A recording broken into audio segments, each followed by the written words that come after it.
இன்னொரு விஷயம் என்னன்னா சென்னை குடிநீர் தேவைக்கு பூர்த்தி செய்யக்கூடிய ஏரி இன்னமே மொத்தம் 22,000 பேர் மொத்த ஒர்க் ஃபோர்ஸ் ஜிசிசியோட ஒர்க் ஃபோர்ஸ் வந்து டயர்ல இருக்கிறோம்.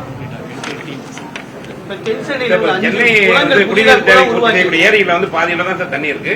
இப்ப வந்துட்டு ஆனா வந்து நம்ம என்ன பண்றோம்னா இன்னும் மழைநீர் சேகரிப்பு இப்ப நியூஸ் வரது டக்குன்னு என்ன பண்றாங்கன்னா அதை வந்து தண்ணியை அப்புறப்படுத்த பாக்குறாங்க ஒழிஞ்சு இந்த மழைநீர் சேகரிப்பு பணி எந்த அளவுக்கு இருக்கு?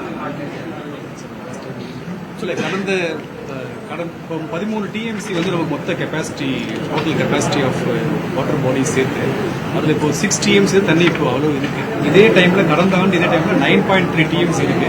ஸோ வந்து மழை அதிகமாக நமக்கு தேவை இருக்கு. ஸோ இன்னும் வர காலத்தில் இன்னும் கேட்ச்மெண்ட்ல மழை பெஞ்சாதான் வந்து எல்லா வாட்டர் பாடியும் ஃபில் ஆகும்போது ட்ரிங்கிங் வாட்டர் இஷ்யூ வராமல் இருக்கும். மழைநீர் சேகரிப்பு என்ன பண்ணியிருக்கோம் சென்னையை பொறுத்த வரைக்கும்? இப்ப நம்ம என்ன பண்றோம்னா தண்ணி அவுட் பண்ணும்போது எல்லாமே வீணா கடல்ல போகும். சேகரிக்கிற எல்லா கட்டிடங்களுக்கும் மழைநீர் சேகரிப்பு இது கண்டிப்பாக இருக்க வேண்டும் அறிவுறுத்தல் பில்டிங் பிளான் அப்ரூவ் பண்ணும்போதே சொல்லியிருக்கோம். என்ன பண்ணோம்னா நிறைய கிணறுகள் எல்லாம் தூர்வாரி இங்க சென்னை மாநகராட்சியில பண்ணிருந்தோம். புதுவிதமா வந்து பண்ணலாம்ல அந்த ஃபாரின்ல இருக்க மாதிரி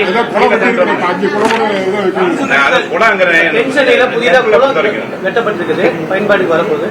கூடுதலா மழை பெஞ்சா என்ன பண்ண போறோம்? மழை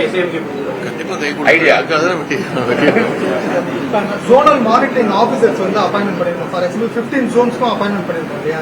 பட் இந்த மழை டைம்ல உங்களை ஆன் ஃபீல்ட்ல பார்க்க முடியாது.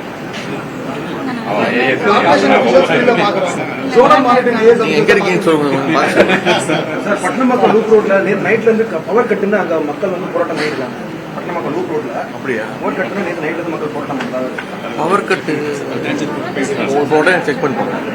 Additional officers monitoring officers appoint பண்ண சான்ஸ் இருக்கா? நீட் இருக்கா? இல்ல இப்போதைக்கு போன வாட்டி அப்பாயின்ட் பண்ண ஆபீசர்ஸ் திருப்பி அதே நோடல் ஆபீசர்ஸ் தான் போட போறோம். மழை எந்த அளவுக்கு அதிகமா இருக்கிறது பொறுத்து கூடுதல் முதலமைச்சருடைய உத்தரவின் பேர்ல கூடுதல் ஆபீசர் நியமிக்கப்படுவாங்க.